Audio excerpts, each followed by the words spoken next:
Hi guys, welcome to big topic. தமிழ்நாட்டில் பிஜேபின்ற ஒரு கட்சி இருக்கா அப்படின்ற ரேஞ்சுக்கு தான் பார்த்தோன்னா இருந்துட்டு இருக்கே தவிர, மற்றபடி அந்த கட்சி ஏதாவது இம்பாக்ட் கிரியேட் பண்ணியிருக்கா, மக்களுக்கு பார்த்தோன்னா ஏதாவது போராட்டத்தை நடத்தி ஏதாவது முக்கியமான விஷயத்தை பார்த்தோன்னா ஸ்டெப் பண்ணி எடுத்து கொடுத்து பண்ணியிருக்காங்களான்னா அப்படிலாம் ஒன்றுமே கிடையாது. போராட்டம் பண்ணுவாங்க, அவ்வளோதான், அதோட முடிஞ்சும். அதுக்குண்டான ஒரு தீர்வை ஏதாவது ஏற்படுத்தி கொடுத்து நாங்கள் இதை பண்ணிட்டோம் அப்படின்னு ரேஞ்சுக்கு பார்த்தோன்னா எதுவும் இருக்கான்னா அப்படிலாம் எதுவுமே இருக்காது. ஆனால் இவங்க தமிழ்நாட்டில் பார்த்தோன்னா அடுத்த எலெக்ஷன் நாங்கள் ஆட்சியை பிடிக்க போகிறோம் அப்படின்னு பேசிக்கிட்டு இருக்காங்க. இது ஒரு சைடு போயிட்டு இருந்தாலும், இப்போ இந்த பிஜேபி சேர்ந்த ஒருத்தர் யார் அப்படின்னா அமர் பிரசாத் ரெட்டி. இவர் ரீசெண்டாக விஜய் அவர்களை பார்த்தோன்னா சில கேள்விகளை கேட்டிருக்காரு. கேள்விகள் கேட்டாங்க அப்படின்னா அதுக்கு பதில் சொல்ல வேண்டியது நம்மளுடைய கடமை இல்லையா? அதனால அவருக்கு சில பதில்கள் அப்படிங்கிறது நம்ம சொல்ல போகிறோம். அதுதான் அந்த வீடியோவில் முழுக்க முழுக்க பார்க்க போகிறோம். நாட்டுல என்ன சார் நடக்குது? நாடு எங்க சார் போகுது? நாடு நாசமா போகுது. உனக்கு என்ன பிரச்சனை? சரி, ஓகே. ஃபஸ்ட்டு த்ரிஷா மேட்டர்லேருந்து வர்றாரு அண்ணன். அதாவது மோடி அவர்கள் கால் பண்ணி கிழிச்சிருப்பாரு கண்டிப்பாக நயனா நாகேந்திரன். ஏன்னா இந்த நேரத்தில் த்ரிஷா விஜய் வச்சு பார்த்தோன்னா உனக்கு எதுக்கு இந்த தேவையில்லாத வேலை? த்ரிஷா கண்டனம் தெரிவித்தது, பல அரசியல் கட்சி தலைவர்கள் கண்டனம் தெரிவித்தது, தாவேகா தொண்டர்கள் கொதிச்செழுந்து பார்த்தோன்னா மன்னிப்பு கேட்டு ஆகணும் அப்படின்னு அப்படின்னு சொல்லி பிஜேபி மேலே ஒரு பேரை ஏற்படுத்தியாச்சு. அதுக்கு மிக முக்கியமான காரணமாக இருந்தது நயினார் நாகேந்திரன் அப்படிங்கிறதுல மாற்றமே இல்லை. ஏன்னா வாயை விட்டு பார்த்தோன்னா தன்னோட கட்சிக்கு பேர் அவரே வாங்கி கொடுத்துருக்காருல்ல, அதனால். சரி, ஓகே. இப்போது த்ரிஷா அவர்களை பற்றி பேசுனதுனால மக்கள் எல்லாம் கொந்தளிச்சு போயிருக்காங்க. த்ரிஷா விஜய் அவர்களை பற்றி பார்த்தோன்னா ஆபாசமான ஒரு விஷயத்தை பிஜேபி சேர்ந்த மாநில தலைவர், மற்ற அடிபட்ட தொண்டர்கள் வேறு யாராவது பேசியிருந்தா கூட பிரச்சனை இல்லை, மாநில தலைவரே பேசிட்டாரு, இதுதான் கட்சி அப்படின்னு மக்கள் மத்தியில் ஒரு அவப்பெயர் இருக்கு இல்லையா? அந்த அவப்பெயர் உடனே போக்கி ஆகணும்.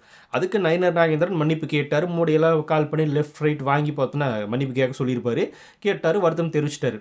ஆனாலும் அந்த அதிருப்தி போகணும் இல்லையா? அதுக்கு பிஜேபியில் இருக்கிற வேறு யாராவது விஜய் அவர்களுக்கும் த்ரிஷா அவர்களுக்கும் பார்த்தோன்னா ஒரு டீசெண்டான ரிப்ளே, ஒரு நல்ல விஷயத்தை பேசி ப்ளஸ் மக்கள் மத்தியில் எந்த ஒரு கோபத்தை உண்டுபடுத்தாத அளவுக்கு சாஃப்டாக ஒரு விஷயத்தை பேசி ஆகணும் அப்படின்னு மாதிரி ஒரு ரூல் போட்டிருப்பாங்கன்னு நினைக்கிறேன். ஒரு கண்டிஷன் போட்டிருப்பாங்க, இதெல்லாம் பேசுங்க, அப்போ தான் நம்மளுக்கு பார்த்தோன்னா மக்கள் மத்தியில் இருக்க அந்த பேருன்றது மறையும் அப்படின்றதுக்காக அமர் பிரசாத் ரெட்டிகிட்ட பேசியிருப்பாங்க போல். அதனால் அவர் ப்ரெஸ் மீட்டில் உட்காந்துக்கிட்டு விஜய் அவர்களை பற்றி ரொம்பவுமே சாஃப்டாக அடிக்கிறாரு. அதாவது விஜய் அவர்களோட அம்மா இருக்காங்களே ஷோபா, அவங்கள பார்த்தோன்னா கேவலமாக பேசுகிற நபர் தான் இவர் அப்படின்றது நம்மளுக்கு தெரியும். அப்படிப்பட்ட ஒரு நபர் இப்போ இறங்கி ரொம்ப சாஃப்டாக பேசுகிறாருன்னா என்ன பின்னாடி நடந்திருக்குன்றது நம்மளுக்கு தெரியாதானே?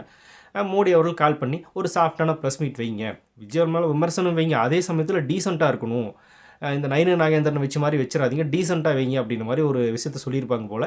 அதனால் அமர் பிரசாத் ரெட்டி ப்ரெஸ் மீட்டில் உட்காந்துக்கிட்டு விஜய் அவர்களை கேள்வி கேட்குறன்ற பேரில் சில பூமர்த்தனமான விஷயங்களை பேசிக்கிட்டு இருக்காரு. அதில் முதல் கேள்வி என்ன அப்படின்னா, முதல் விஷயம் என்ன அப்படின்னா, முதல்ல பதில் சொன்னது அவர், த்ரிஷா ரொம்ப நல்ல நடிகை தான், பெரிய ஹீரோஸ் கூடலாம் நடிச்சிட்டு இருக்காங்க, இப்போவுமே நம்பர் 1 நம்பர் 2 அப்படின்னு ரேஞ்சுக்கு இருக்காங்க, தமிழ்நாட்டில் மட்டும் கிடையாது இந்தியா முழுக்க அப்படின்னு சொல்கிறாரு.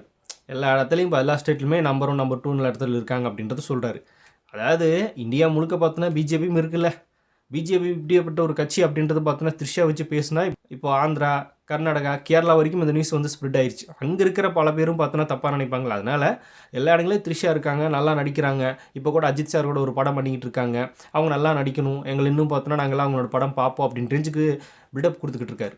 எல்லா ஸ்டேட்லேயும் பார்ப்பாங்கல்ல, இந்த விஷயத்தை பார்த்தோன்னா கொண்டு போய் சேர்க்கணும் அப்படின்ட்டுருக்காங்க, எல்லா பில்டப் கொடுத்துக்கிட்டு இருக்காரு. இந்த பக்கம் அப்படியே விஜயம் நல்லா நடிகர் தான், அவர் நம்பர் 1 நடிகர் தான், அதில் மாற்றமே இல்லை அப்படின்னு சொல்லிட்டு அடுத்து ஸ்டார்ட் பண்ணுறாரு. என்ன ஸ்டார்ட் பண்ணுறாரு அப்படின்னா, விஜய் அவர்கள் முதலமைச்சர் ஆகிறதுக்கு ஓகே தான், இல்லைன்னு சொல்லலை, அதெல்லாம் யாரும் தப்புன்னு சொல்ல முடியாது.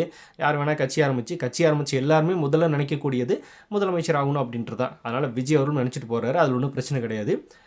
அதுக்கு விஜய் அவர்கள் என்ன போராட்டத்தை முன்னெடுத்து தமிழ்நாட்டில் நடத்தியிருக்காரு அப்படின்ற ஒரு கேள்வியை முன்வைக்கிறாரு. தாவேகா இது வரைக்கும் எந்தெந்த போராட்டங்கள்லாம் நடத்தியிருக்கு அப்படின்ற ஒரு கேள்வியை முன்வைக்கிறாரு.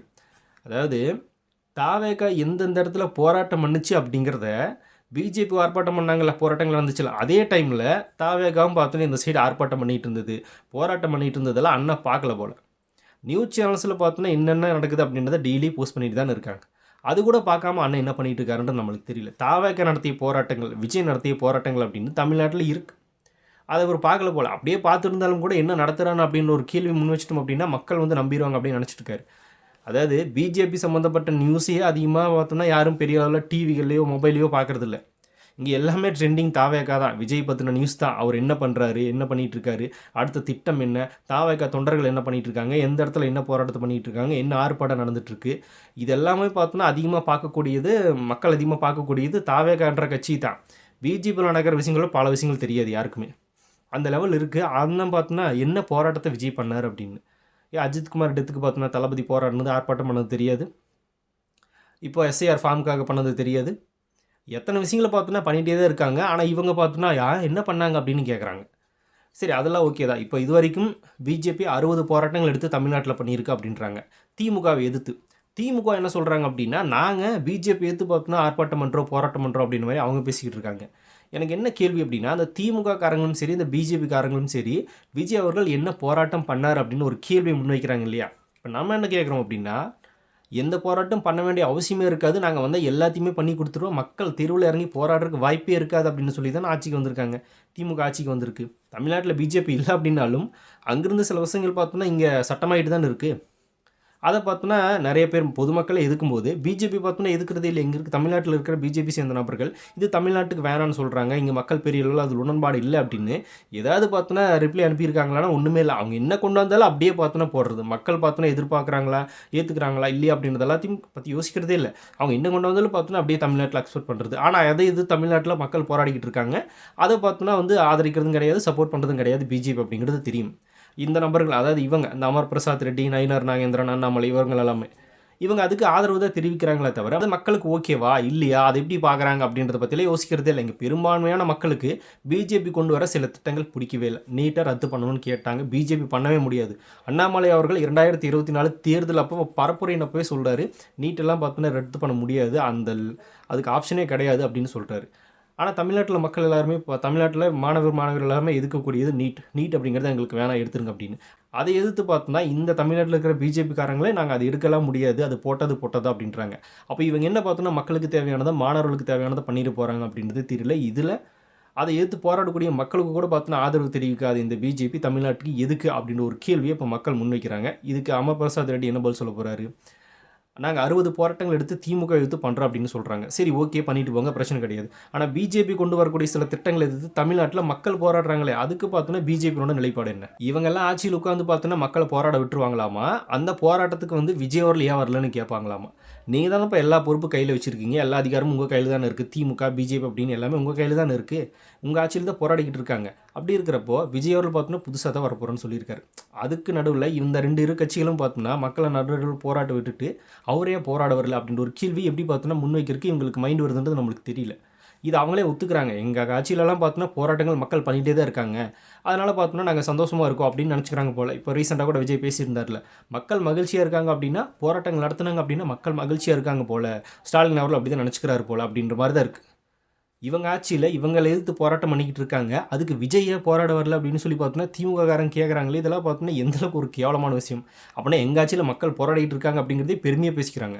நீ என்ன சொல்லி ஆட்சிக்கு வந்த, எந்த பிரச்சனையும் ஏற்படாது, மக்கள் களத்தில் இறங்கி போராட வேண்டிய அவசியமே இருக்காது, எல்லாத்தையும் நாங்கள் சிறப்பாக பண்ணி கொடுப்போம் அப்படின்னு சொல்லி தான் வாக்குறுதிகள் கொடுத்து எலெக்ஷனில் ஓட்டு வாங்கி ஜெயிச்சு வந்தீங்க. இப்போ எதுக்கு மக்களை போராட விட்டுட்டு இருக்கீங்க? அதுக்கு விஜய் வேறு வரல அப்படின்னு. அவரும் அப்போ வாக்காளனாக தான் இருந்தார், இப்போ தான் அவர் அரசியல் கட்சி ஸ்டார்ட் பண்ணியிருக்காரு. அவர் ஏதாவது தேவையில்லாத திட்டங்களை கொண்டு வந்து ஏதாவது மக்களுக்கு பார்த்தோன்னா ஏமாற்றி மக்களுக்கே பண்ணக்கூடாத விஷயங்களெல்லாம் பண்ணி ஏதாவது பார்த்தோன்னா மக்கள் அதில் பாதிக்கப்பட்டிருந்தாங்க அப்படின்னா அவர் கேள்வி கேட்குறதுல ஒரு நியாயம் இருக்குது. எந்த ஒரு ஆட்சி அதிகாரமும் கிடையாது, இன்னும் ஃபஸ்ட்டு தேர்தலில் இப்போ தான் சந்திக்கவே போகிறோம், இப்போ தான் கட்சி ஆரம்பிச்சிருக்கோம். அப்படிப்பட்ட ஒரு நபரை போராட்டத்துக்கு ஏன் வரலன்னு திமுக காரங்க கேட்குறதுக்கு இப்படி பார்த்தோன்னா வாய் வருது. இந்த பிஜேபி காரங்களும் அதை தான் சொல்கிறாங்க, என்ன போராட்டம் நடத்துகிறார் அப்படின்னு. எல்லாமே உங்கள் கையில் இருக்குது, நீங்கள் தான் மக்களை போராட விட்டுருக்கீங்க நடு ரோட்டில், இதில் விஜய் வேறு வந்து போராடணும் அப்படின்னு வேறு ஒரு விஷயத்தை பண்ணுறாங்க. எங்களோட நிலைப்பாடு என்ன அப்படின்னா, நாங்கள் ஆட்சிக்கு வந்தால் எந்த ஒரு போராட்டம் தமிழ்நாட்டில் இருக்காது, அந்த ரேஞ்சுக்கு நாங்கள் வச்சுக்க மாட்டோம், ஒரு சிறப்பான ஆட்சி கொடுப்போம் அப்படின்றத தாவேகவனோட நிலைப்பாடு. போராட்டத்துக்கு ஏன் வரலன்னு இன்னும் கேட்டுக்கிட்டு இருக்காங்க. சரி ஓகே, அதெல்லாம் தாண்டி விஜய் அவர்களை பார்க்குறக்காக எல்லாம் கூட்டம் வருங்க, பழைய ரெக்கார்டு எல்லாம் எடுத்து பேசி தேஞ்சு போய் நம்மளும் பதில் கொடுத்து சோர்ந்து போய் உட்காந்துருக்க டைமில் மறுபடியும் அதே பழைய ரெக்கார்டு. விஜய் பார்க்க கூட்டம் வருவாங்க, தியேட்டரில் பார்த்தவங்கள திடீர்னு நேரில் பார்க்குற கூட்டம் வரும், ஓட்டு போடுவாங்களா அப்படின்னு மாதிரி ஒரு விஷயத்தை பேசுகிறாங்க. மிக முக்கியமாக நடிகர் அப்படின்றாலே பார்த்தோன்னா ஒரு என்ன சொல்கிறது, ஒரு பிரபலம் மாதிரி தான் அதை பார்த்துட்டு போயிடுவாங்க அப்படின்றாரு. அப்போ அண்ணனோட கட்சியில் பார்த்தோன்னா எத்தனை நடிகர்கள் இருக்காங்க, அவங்களாம் நடிகரில் வரமாட்டாங்களா? அவங்கள பார்க்குறக்கெல்லாம் கூட்டம் வந்துச்சு ஓட்டு போடலையா? ஏன் அது இவங்க கட்சியில் நடிகர்கள் யாராவது இருந்தால் அது ஜெயிச்சாங்க அப்படின்னா பிஜேபியோட கொள்கை நிலைப்பாடு. இதே மற்றொரு நடிகர் தனியாக கட்சி ஆரம்பித்து வந்தார் அப்படின்னா அவர் கொள்கையெல்லாம் கிடையாது, அவர் ஒரு நடிகர் அவ்வளோதான், அவர் வேறு என்னத்தை பண்ணிட்டு போகிறார் அப்படின்னு. இது ஒரு கேவலமான வேலை, இது ஒரு போல போயிட்டுருக்கு இந்த பிஜேபிக்கு. இது எல்லாத்தையும் தாண்டி தாவேகமோட கொள்கை என்ன அப்படின்னு கேட்குறாங்க. அதாவது திமுகவுக்கு நம்ம உட்காந்து விளக்கம் கொடுக்கல கொள்கை என்ன அப்படிங்கிறத பற்றி, ஆனால் பிஜேபிக்கெல்லாம் நம்ம உட்காந்து விளக்கம் கொடுக்க தேவையே இல்லை. என்ன அப்படின்னா எங்களோட கொள்கை என்ன அப்படின்னா, கொள்கை எதிரியே பிஜேபி அப்படின்னு தளபதி அறிவிச்சார்ல, அதுதான் தாவேகனோட கொள்கை. உங்களை பொறுத்த வரைக்கும் அவ்வளோதான். மதவாத அரசியல் அப்படிங்கிறது தமிழ்நாட்டிலே கிடையாது. அந்த மாதிரி ஒரு விஷயத்துக்கு பார்த்தோன்னா நாங்கள் துணை போகவே மாட்டோம் அப்படின்றது தளபதியோட நிலைப்பாடு. அதனால தான் பிறப்புக்கும் எல்லா உயிருக்கும் அப்படின்னு கட்சி ஆரம்பித்து அந்த ஹெட்லைன்லேயே பார்த்தோன்னா போட்டிருந்தார். இந்த மதவாத அரசியல், ஜாதி அரசியல், மொழி அரசியல் அப்படின்றதெல்லாம் நம்ம கட்சியில் கிடையாது. எல்லாரும் சமம், பிறப்புக்கும் எல்லா உயிருக்கும் அப்படின்றது. இங்கே பிஜேபியில் பார்த்தோன்னா அப்படி இருக்கான்னா இருக்காது. தமிழ்நாட்டில் இருக்குது அப்படின்னு நிறைய பேர் சொல்லலாம். அதுக்கு பின்னாடி என்ன விஷயங்கள் நடந்துட்டுருக்கு அப்படிங்கிறத மற்ற ஸ்டேட்டை கம்பேர் பண்ணி வச்சு பார்க்கும்போது நம்மளுக்கு தெரியும். இவங்க ஏன் இப்படி பண்ணுறாங்க அப்படின்னா, தமிழ்நாட்டில் இன்னும் உள்ளே வர முடியல.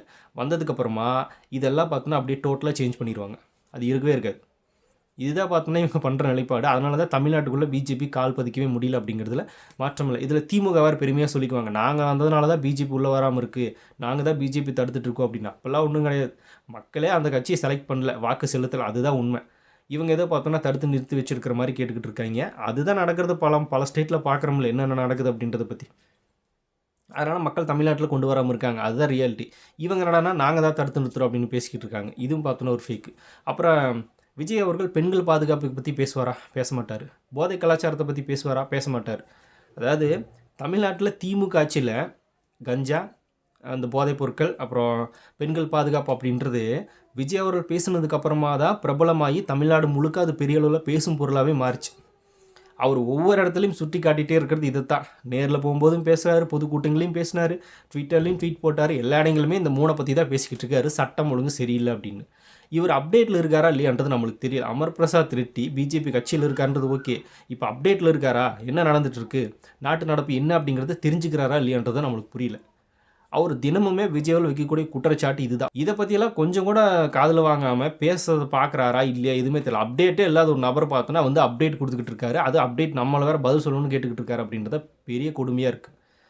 இது எதுவுமே பார்த்தோன்னா வந்து என்ன சொல்கிறது அப்படின்னா, அதாவது நம்ம ரிட்டன் பதில் சொல்கிற கூட தகுதி இல்லாத கேள்விகள் இது. இந்த கேள்வியில் தான் தொடர்ந்து இவங்க கேட்டே இருக்காங்க. இதை தவிர ஒரு விமர்சனத்தை இவங்களால் வைக்க முடியுமானா வைக்கவே முடியாது. இதை தவிர வேறு ஏதாவது புதுசாக பேசுகிறாங்கன்னா பேசுகிறதும் கிடையாது. இவங்களுக்கு தெரியாது, இது ஒன்று தான் தெரியும், அவ்வளோதான்.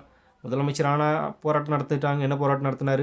அவர் ஒரு நடிகர், கூட்டம் கூடும், ஓட்டு விழாது, இதே தான், வேறு ஒன்றுமே கிடையாது. அதாவது சினிமாக்காரர் ஒருத்தர் சினிமாவை விட்டு அரசியல் பேசிகிட்டு இருக்காரு. ஆனால் இங்கே இவங்க இன்னும் பார்த்தோன்னா சினிமா பற்றியே பேசிக்கிட்டு இருக்காங்க, அரசியலை பேச மாட்டாங்க. இது எல்லா கட்சிகளுக்கும் பொருந்தும். சினிமாக்காரர் சினிமா விட்டாருப்பா, அவர் அரசியல் பேசிக்கிட்டு இருக்காரு, நீங்கள் அரசியல் பேசுங்க, அவரை வச்சு சினிமாவே பேசிகிட்டு இருக்காதிங்க அப்படின்னு தான் நம்மளுக்கு கேட்க தோணும். இதை தவிர வேறு எப்படி பார்த்தோன்னா இவங்களுக்கு பதில் சொல்கிறதுன்னு தெரியல. ஃபைனலி தாவேகனுடைய கொள்கை நிலைப்பாடு பிறப்புக்கும் எல்லா உயிருக்கும் அப்படின்றது, எல்லாரும் சமம் அப்படிங்கிறது, எல்லாருக்கும் தேவையான சமூக நீதி அப்படின்றது பாகுபாடு இல்லாமல் சமத்துவமாக கிடைக்கணும், எல்லாருக்கும் சரியாக கிடைக்கணும், ஊழல் இல்லாத ஒரு ஆட்சியை கொடுக்குறது. இதுதான் பார்த்தோம்னா தாவேகனோட நிலைப்பாடு. இதை விட பெரிய அளவில் சொல்லி நம்ம புரிய வைக்க முடியுமானா முடியாது. மதவாத அரசியல் கிடையாது தாவேகலா, அதுதான் உண்மை. அதை வச்சுட்டு பார்த்தோன்னா இதுக்கு மேலே இவங்களுக்கு என்ன ரிப்ளை கொடுத்தாலும் அதுக்கு வேலைக்கே ஆகாது, இவங்களுக்கு புரியாது. இது ஒன்றுமே நம்ம சொல்லிக்கலாம், போதும், அவ்வளோதான். இந்த இவங்கள மாதிரி ஆளுங்களுக்கு இவ்வளோ தான் பதில் சொல்ல முடியும். பெருசாக நம்ம உட்காந்து டீட்டெயிலாக கொடுக்க வேண்டிய அவசியம் கிடையாது.